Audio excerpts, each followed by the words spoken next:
karir akan diangkat, pekerjaan akan dibimbing, masalah diberi solusi. Kalau diganggu langsung Allah tolong, meringankan beban hidup, memberikan solusi, jawaban semua didengar, doa-doa dikabulkan. Tuh, malaikat mengaminkan, dosa-dosa diampuni. Jadi begitu kita mau tinggalkan, kita mikir lagi. Wala'afina anin nas, dan dia bisa pandai memaafkan orang. Jadi yang indah tuh gini, hati dia ditutup oleh Allah dari persoalan. Sudah selesai, jadi dia tuh nggak mikirin masalah lagi. Tapi orang yang tidak pernah minta maaf kepadanya, jadi gelisah terus. Terus, nggak pernah selesai. Dan ketika Anda bisa melakukan itu kata Allah, hati orang lapang. Yang sering ingat dengan Allah, dia lapang menerima persoalan, maka tempat pulangnya akan dilapangkan oleh Allah. Lebih daripada seluas lapangan. Seluas langit dan bumi. Baik, bismillahirrahmanirrahim. Supaya kita semangat, kita kembalikan kepada awal bahasan kita. Fi fadlil alim wal ulama wa fadli ta'limihi wa ta'allumihi. Ini biasa, ini bab pertama. Tentang keutamaan, keistimewaan menuntut ilmu, keutamaan para ulama, keutamaan ilmu, keutamaan para ulama, keutamaan belajar ilmu, dan keutamaan mengajarkannya. Ini bab kita sudah sampai nanti di halaman ke-13-nya. Jadi gini, saya ingin tekankan sekali lagi, para ulama kita senantiasa mengambil manhaj dari Al-Quran. Sebelum mengerjakan sesuatu, dikeluarkan dulu keutamaannya. Ini kelihatan sederhana tapi penting. Keutamaan ini, kalau bisa kita keluarkan dulu, kalau mampu dituliskan. Supaya memotivasi kita kalau mengerjakan ini yang kita raih. Itu minimal kalau sedang malas-malas, ketika melihat itu lagi, itu muncul lagi motivasi yang kuat. Makanya seringkali di ayat Al-Quran itu, amalan bersanding dengan keutamaan. Misal, infak tuh. Ya. Ketika menyebutkan infaknya, keutamaannya dulu disebutkan. Quran surah kedua, ayat 261. Mathalul ladzina yunfiquna amwalahum fi sabilillah kamathali habbatin ambatat sab'a sanabil fi kulli sumbulatin mi'atu habbah wallahu yudha'ifu liman yasha' wallahu wasi'un 'alim. Perumpamaan orang yang infak di jalan Allah Subhanahu wa taala. Perhatikan baik-baik, seperti orang yang menanam satu benih. Dari benih itu satu nih, dihitungnya satu dulu. Jadi kalaupun ada Rp1 Anda berikan, itu hitungannya bukan satu. Ambatat sab'a sanabil. Dari satu ini tumbuh 7. Fi kulli sumbulatin mi'atu habba. Setiap 7-nya ada 100 benih baru. 1 kali 7 kali 100, 700 nilai. 700 nilai. Dan itu pun batas minimal, bukan batas maksimal. Karena ayatnya belum selesai. Sering dipotong sampai sini, belum selesai. Wallahu yudha'ifu liman yasha. Dan Allah akan melipat gandakan tanpa batasan bagi siapa yang dikehendaki. Kata sebagian pakar tafsir, maksud yang ayat terakhir ini adalah orang yang tak pernah berhitung, maka Allah akan berikan tanpa hitungan. Tapi kalau dia ngitung, ya sesuai hitungan itu diberikan. Infak misalnya, 1 juta masukin. Sampai kotak infak tuh gak geser-geser. Tuh, 2, 3 juta. Tapi dihitung sama dia. Alhamdulillah, kali 700, punya catatan sendiri. 7 juta. Walaupun gak dia upload, punya catatan, Allah kasih. Boleh dioper satu lagi, Masya Allah, ingin seperti yang 1 juta itu. Tapi nggak ada. Cuman dia nggak pernah berhitung. Tapi keikhlasannya sangat dalam. Yang dia punya cuma Rp500. Itu pun logam. Dia masukkan dengan hati-hati. Supaya bunyinya pun nggak kedengaran orang lain. Sampai masuk ke lembut sekali. Kayak landingnya itu soft. Gitu. Bagus. Dan dia nggak pernah berhitung. Nggak pengen orang tahu. Itu lipat gandanya. Yudha'ifu liman yasha. Dilipat gandakan oleh Allah tanpa batasan. Bisa jadi dia masukkan 500, lipat gandanya bisa 1 juta, 1 miliar, 1 triliun, dan sebagainya. Allah Ta'ala ada. Nah, kenapa dimasukkan itu? Banyak nanti keutamaan istighfar. Rajin istighfar bisa dapat surga seluas langit dan bumi. Quran surah ketiga 133. Wasari'u ila maghfirati min rabbikum wa jannatin arduhas samawati wal ardh u'iddat lil muttaqin. Disusul lagi dengan amalan lain. Ayo bergegas kamu istighfar. Dan berharap dengan amalan-amalan itu bisa mendapatkan surga seluas langit dan bumi. Disediakan bagi orang takwa. Apa ciri amalan orang ahli istighfar? Kalau rajin istighfar kata Allah, maka akan muncul amalan-amalan lain. Ayat 134-nya. Alladzina yunfiquna fis sarai wad dharra, rajin infak. Wal kadhiminal ghaidha, orang rajin istighfar itu sanggup menahan amarah. Jadi kalau Anda ingin jadi orang sabar, latihan istighfar. Astagfirullah. Orang mencela, istighfar dulu. Astagfirullah. Nah, ketika Anda rajin istighfar, itu kita akan diberi oleh Allah kemampuan menahan amarah. Ya. Dasar kamu begini. Astagfirullah. Apa? Astagfirullah. Kamu ngeledek saya. Astagfirullah. Ya, sampai dia capek sendiri. Sudah, Mas? Kalau sudah saya pamit dulu. Pergi aja sana. Astagfirullah. Wal 'afina 'anil nas, dan dia bisa pandai memaafkan orang. Jadi yang indah tuh gini, hati dia ditutup oleh Allah dari persoalan. Sudah selesai. Jadi dia tuh nggak mikirin masalah lagi. Tapi orang yang tidak pernah minta maaf kepadanya jadi gelisah terus. Terus nggak pernah selesai. Dan ketika Anda bisa melakukan itu kata Allah, hati orang lapang yang sering ingat dengan Allah, dia lapang menerima persoalan, maka tempat pulangnya akan dilapangkan oleh Allah lebih daripada seluas lapangan, seluas langit dan bumi. Anda punya rumah sekomplek Jakarta Permai, kerasa luas. Nanti saat ke surga, seluas langit dan bumi. Silahkan maraton, koprol. Saya pengen tahu di mana ujungnya. Enak gitu. Nah, pertanyaannya kenapa sering disandingkan tuh antara amalan dengan keutamaan? Supaya kita itu punya motivasi. Pengen dapat ini, tahajud, ada 4 kemuliaan. Jadi kalau kita tuliskan, karir akan diangkat, pekerjaan akan dibimbing, masalah diberi solusi. Kalau diganggu langsung Allah tolong. Quran surah ke-17 ayat ke-79 sampai 81. Nah, Anda tuliskan itu, keluarkan. Manfaat tahajud, berikan 4. Tempelkan langsung di dinding tempat tidur Anda sebelah kanan. Jadi begitu miring ke kanan, Anda lihat itu. Nggak ingat tahajud pun ketika melihat itu, pengen bangun malam hari ini. Kalau bisa bikin kata-kata yang menarik, seperti Kiai Ahmad Dahlan. Menuliskan di temboknya ketika akan berdakwah beliau. Ya Dahlan, berdakwah itu seperti menggenggam batu bara. Ingat sabda Nabi.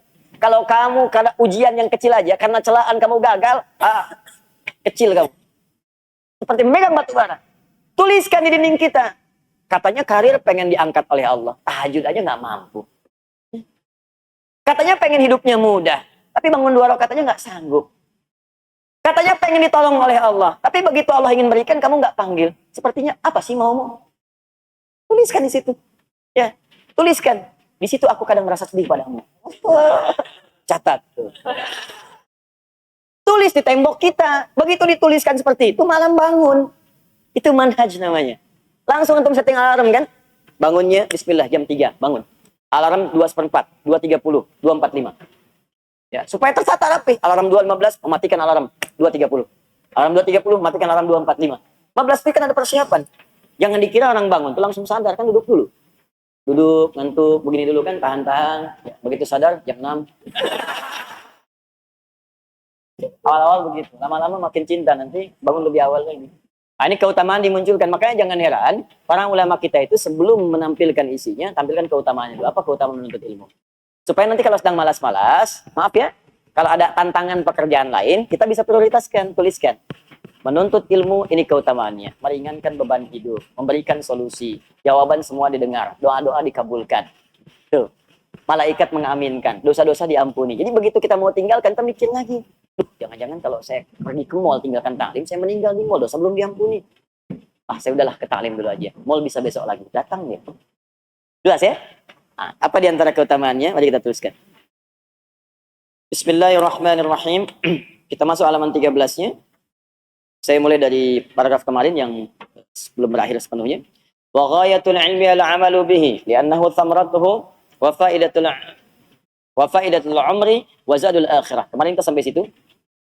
Wa ghayatul ilmi, dan tujuan dari ilmu itu, kalau kita belajar pengetahuan, al-'amalu bihi, yaitu mengamalkannya. Dimohon izin, kemarin saya tegaskan, ilmu dengan amal nggak bisa dipisahkan. Justru ilmu itu akan mulai mendapatkan pahala melimpah ketika diamalkan. Anda belajar fikih sholat, kalau nggak pernah dipakai sholat, kapan datang pahalanya? Hanya berhenti di saat belajar saja. Makanya ayo teman-teman, jangan batasi di majelis ilmu. Anda yang kuliah pun, niatkan sebagai ibadah karena Allah. Begitu Anda bekerja, itu jadi pahala. Anda nggak kepikir ke situ? Yang kuliah di ITB, di IPB, di UI, di IAIN, di UIN, dimanapun. Coba niatkan sebagai ibadah. Nanti ketika diniatkan sebagai ibadah, untuk mengamalkannya, Allah akan permudah. Dan berkah nanti ilmunya. Berkah. Jangan dikira itu mendapatkan ilmu, hanya ilmu agama saja. Tidak, ilmu umum juga kalau diniatkan untuk kemudian berkhidmat kepada Allah, untuk ibadah, nanti akan ada manfaatnya. Masuk ITB, pengen jadi insinyur, masuk jurusan arsitektur, keluar dari situ bisa desain masjid, desain hotel dengan musolanya, sipilnya bikin jalan. Begitu diniatkan sebagai ibadah, berapa banyak orang lewat untuk umroh di situ. Ini jalan ini aja, berapa banyak orang lewat untuk sholat ke Al-Azhar. Subuh ini aja, berapa banyak lewat situ. Berapa banyak yang pakai keran di situ untuk wudhu. Berapa banyak yang ke toilet. Anda bayangkan, kalau cuma ngejar dunia, nggak akan dapat tuh pahala akhirat. Tapi kalau ilmu Anda dipakai untuk berniat ibadah kepada Allah, Anda bikin kemudian desain kerannya. Anda bikin jalannya. Anda bikin bagian tempat wudhu dengan toiletnya. Begitu dipakai, dunianya dapat. Dunia diberikan panjar duluan. Pahala akhiratnya, setiap yang wudhu, Anda dapat pahalanya. Setiap yang lewat, Anda dapat pahalanya. Dan saat belajar itu demikian, Allah akan berikan kemudahan. Makanya ilmunya berkah. Coba lihat orang-orang dulu itu. Yang makannya Masya Allah, kadang-kadang sekedar singkong. Ya, kadang-kadang ketemu nasi pun sehari cuma sekali. Itu pun dibagi lagi dengan 6-5 orang. Tapi dahsyatnya ilmunya berkah. Saya kalau lihat orang dulu belajar bahasa aja, jarang yang ada satu bahasa. Minimal 2. Bahasa Indonesia, bahasa Belanda. Never done. Misalnya, mana si pitung? Belanda, dapat. Jepang, ada yang bisa bahasa Jepang. Orang dulu. Coba diplomat-diplomat dulu itu. Kayak Haji Agus Salim, berapa banyak bahasanya? Ya, Bung Hatta. Ya, Masya Allah. Insinyur Soekarno, misalnya yang lain-lainnya itu. Ya, mereka belajar. Dan yang paling dahsyat, ulama-ulama kita. Masya Allah itu. Ya, ulama-ulama kita itu dulu bukan sekedar belajar, kemampuannya luar biasa, semua ilmunya bersanad, kemampuan bahasa Arabnya, kemampuan Qur'annya, bahkan tidak sedikit yang jadi mufti langsung di Masjidil Haram. Tidak sedikit di antara mereka. Dan namanya abadi sampai sekarang. Bahkan murid-muridnya mengajar lagi. Syekh Yasin Al-Fadani, berapa banyak muridnya sekarang mengajar? Syekh Ahmad Khatib Al-Minangkabawi, berapa banyak muridnya punya manfaat sekarang? Nah, jadi saya sarankan kalau kita mau belajar dimanapun itu, termasuk Anda yang sekolah di kampus-kampus umum, ayo bikin konsep untuk ibadah. Dengan ilmu ini, saya akan berkhidmat. Ingat pesan saya, kalau Anda kejar akhirat, dunia akan ikut. Tapi kalau Anda kejar dunia, akhirat akan meninggalkan Anda. Kita kesini untuk ibadah. Sholat, taklim. Dunia ikut. Begitu selesai, ada kopi, ada sarapan, ada pisang. Dunia tuh. Tapi kalau kesini cuma nyari pisang, akan dapat. Udah akhirat gak dapat, pisang gak kebagian. Paling gak enak tuh. Akhirnya bikin status, ternyata di Al-Azhar nggak ada pisang. Enak kesini mau cari pisang, mau cari ilmu. Hah? Jadi kalau kita nyari akhirat tuh ikut dunia semua. Saya sering katakan begini, rezeki itu udah diatur. Surga kita yang belum jelas. Dunia itu nggak usah capek lah. Ya, yang capek pada dunia, dia belum paham dunia. Makanya pelajari ilmunya supaya nggak susah. Ini di rumah tangga ribut, karena nggak pelajari ilmunya. Dia nggak selesai-selesai. Padahal kadang-kadang cuma beres dengan senyuman aja, tapi kadang nggak beres-beres. Kenapa? Karena ilmunya nggak dipelajari. Di bagian pertama, ghayatul ilmi ala amalu bihi. Ya, jadi mohon izin, orang yang belajar itu tujuannya untuk diamalkan. Kemudian itulah menjadi buah dari pengetahuannya yang bermanfaat untuk hidupnya di dunia dan bekalnya ke akhirat. Ini yang kemarin kita tegaskan. Sekarang teruskan. Wa nahika bihadza syarafan wa fadlan wa jalalatan wa nubula. Kita selesaikan kemarin sampai di sini. Dan cukuplah engkau paham kalau engkau bisa belajar dengan mengamalkan ilmumu, bukan sekedar hidupmu dunia akan bermanfaat, bekal akhiratmu menambah. Tapi kata Syekh Hashim, syarafan, engkau akan dimuliakan oleh Allah.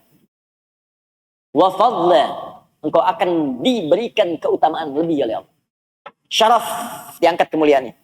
Bahkan Allah turunkan langsung ayat sendiri. Yarfa'illahu alladhina amanu minkum walladhina utul ilma darajat. Syaraf. Quran surah ke-58, ayat ke-11. Wa fadla, dapat tambahan keutamaan. Diutamakan. Nambah. Apa di antara keutamaannya? Diangkat derajatnya seperti mujahid fi sabilillah. Kalau wafat, syahid. Like and subscribe.